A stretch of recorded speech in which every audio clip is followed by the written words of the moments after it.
he saw some, he was a captain in the Army, and he saw some stuff, and he's told me a little bit about it. It's the stuff of nightmares. Yeah, they're starting a blank check. Yeah. That's what they're doing, and they're going and they're fighting for our freedom. They're fighting for our country. And how can you not have respect for that? This is gonna hurt. It's time for the Suffering Podcast. There are always conditions on affection and love. Our behavior dictates a range of emotion from other people on how they react to us. A fatal flaw in human beings is there's judgment and reactions of emotions from those with whom they interact. In a perfect world, the slate would be cleaned every time we walk in the door. A fresh start where all transgressions have been forgotten and not only forgiven.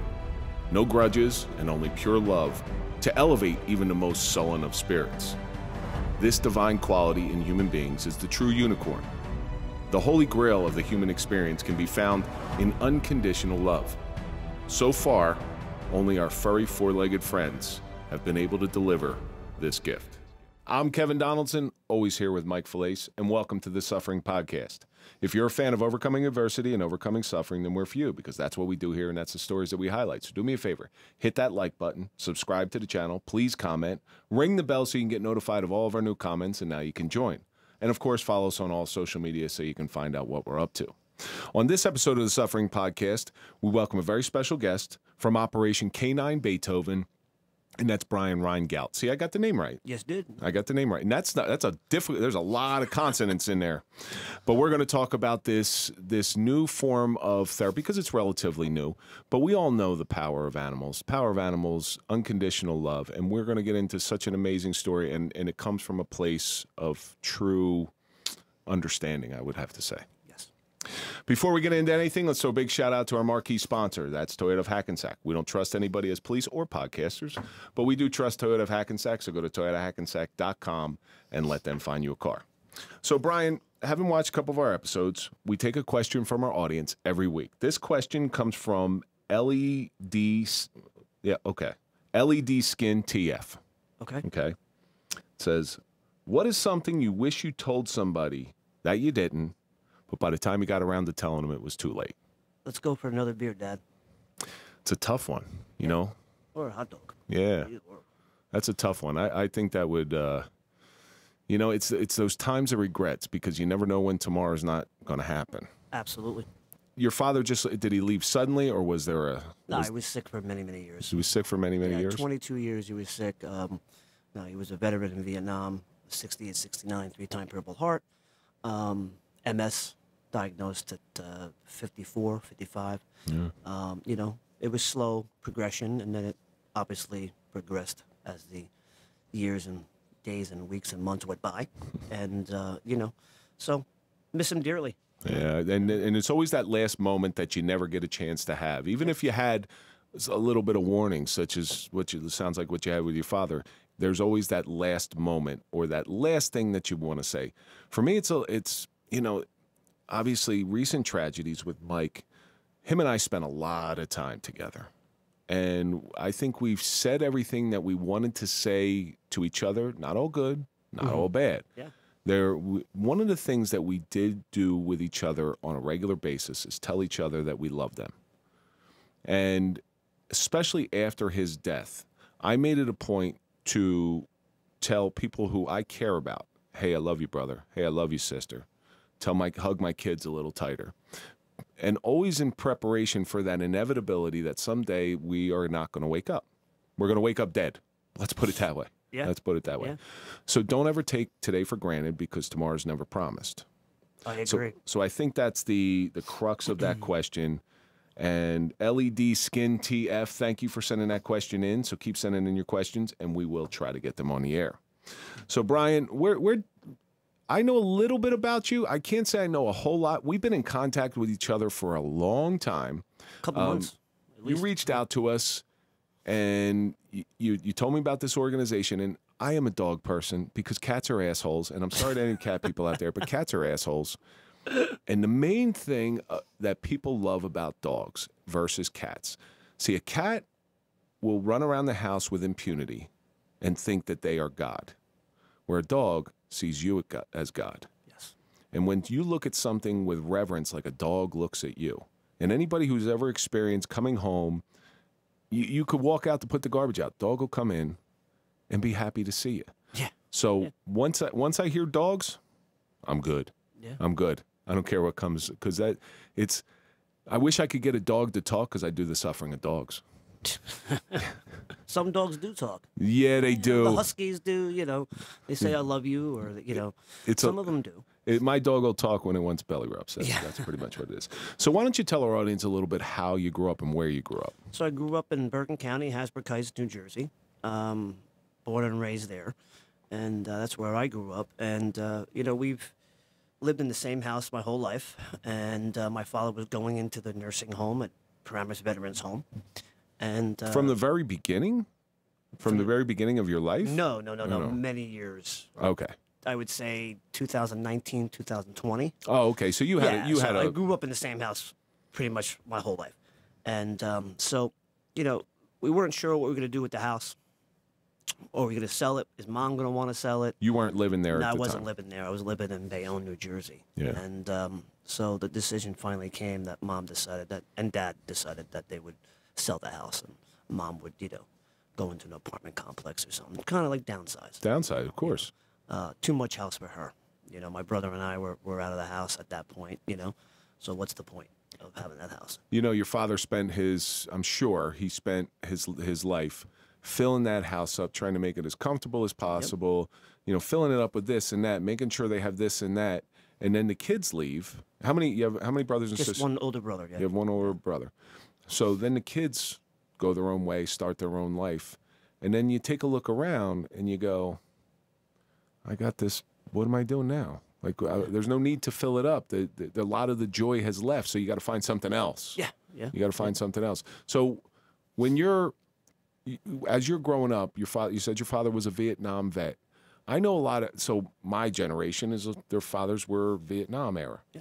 And I know a lot of the parents there, they didn't have the help as far as post-traumatic stress and things like that. So there's a whole generation of kids out there whose parents really never engaged with them all that much, who were a little closed off for good reason. You know, they saw some awful shit over there. Was that your experience with your father? Absolutely not. No, he loved us unconditionally. He would do anything for us. And he would do anything for his fellow human being. He was a very giving person, and he would take the shirt off his back and give you his last $5 in his wallet. You know, he was very, very giving. But the war had to affect him somehow. Yeah, what did he do? Was he an Army? He was a Marine. He was a Marine. He was a Marine, yeah. So, I mean, he didn't talk about it all that much. And that generation typically doesn't really talk about it that much. But he would talk to me and my brother about certain things, and we would never ask him questions, but he would talk about it here and there. But no, he didn't turn us away at all. I mean, he was a great father. You know. So where did he fight in the war? Not 100% sure. You got to start doing some research on it now. I mean, I have seen his DD-214, and I read it here and there because I needed it for something. But I actually had a fellow Marine look at it because I didn't understand it at all. I mean, this thing is like, to me, it's a foreign language, you know. And he looked at it and he says, "Wow, your father was a badass."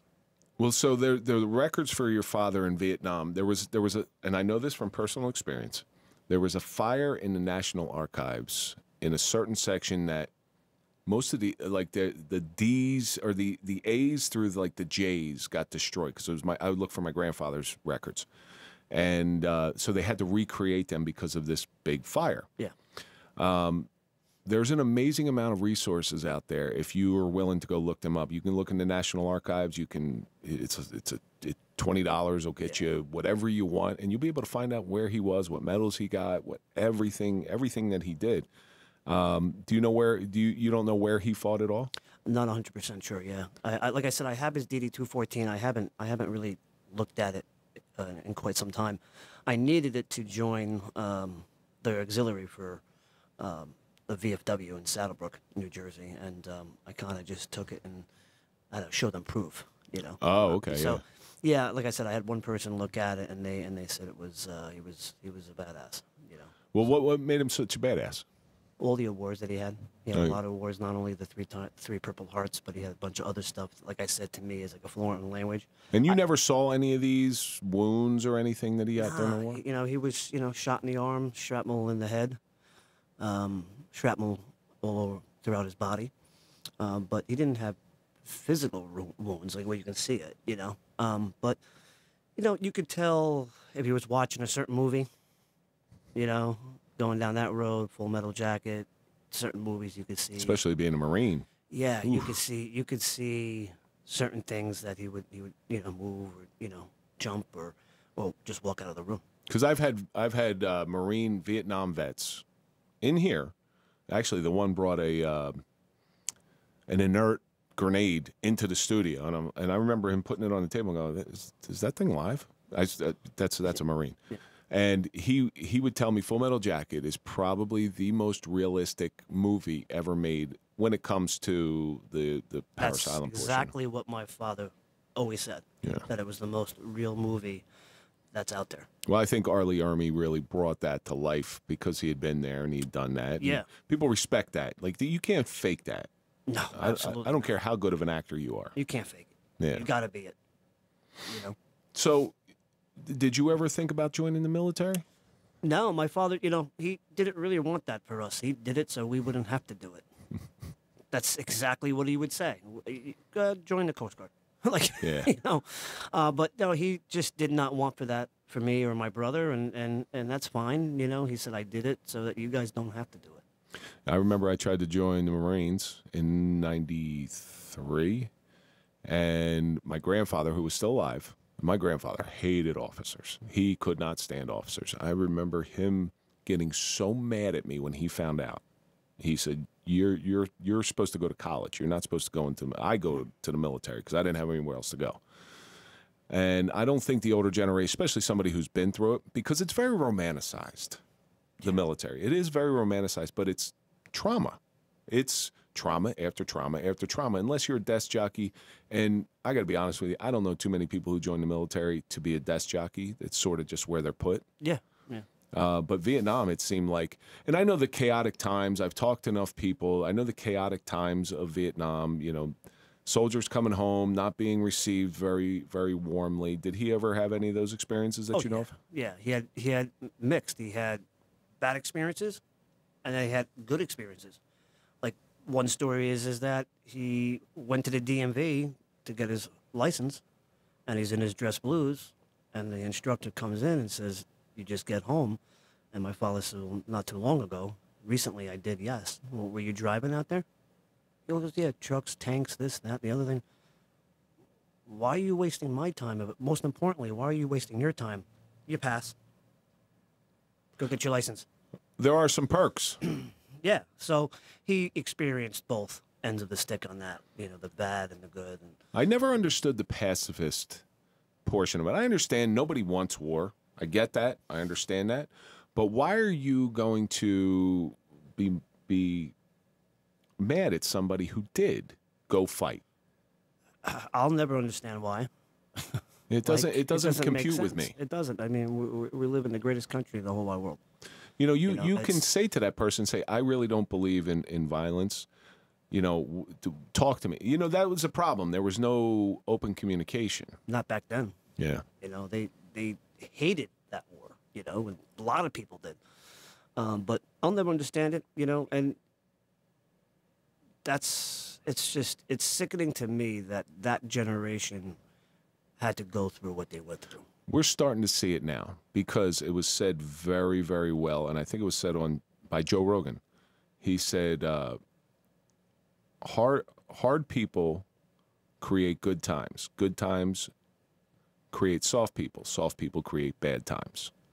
And when things get too soft, when somebody who isn't drafted or refuses to go to the draft, they become a little softer. And they don't know the true realities of things. When you know the true reality of something, you know the good and you know the bad. But somebody who only knows one side, their perspective, God, it's just a foreign world to me. Now, I get it. You don't want to go to war. I understand that. I don't really have an issue with that. The issue I have is when somebody who did do that comes home and then you treat them poorly. And they get no respect. So I used to work for a guy who was in, he was actually in Saigon in 63. Vietnam War didn't officially start till 65, so he wasn't there. Whenever somebody was killed, the mail was always routed through Texas, and he died in a training accident in Texas. That was the official story. So he was there before. So he also was there when the Vietnam War started, and when he came home, a girl tried to spit on him, and he punched the girl right in the face. Now, you're taking somebody who just saw some of the worst in humanity. You're bringing them back to the States. They're a little jacked up, and then you agitate them? Not a smart move. Absolutely. There was no human resources back then. And, you know, we have a lot of human resources now, but I don't think we have enough. We never can have enough. We always need it. Yeah. Always need it. You need to respect people that are willing to go give their life. My good friend Mike De Palma was over in Iraq, and he was in Baghdad, and he saw some. He was a captain in the army, and he saw some stuff, and he's told me a little bit about it. It's the stuff of nightmares. Yeah, they're starting a blank check. Yeah, that's what they're doing, and they're going and they're fighting for our freedom. They're fighting for our country. And how can you not have respect for that? So you saw your father giving you love. All right, he gave you the shirt off your back stuff. Now, switching gears a little bit, did you have dogs growing up?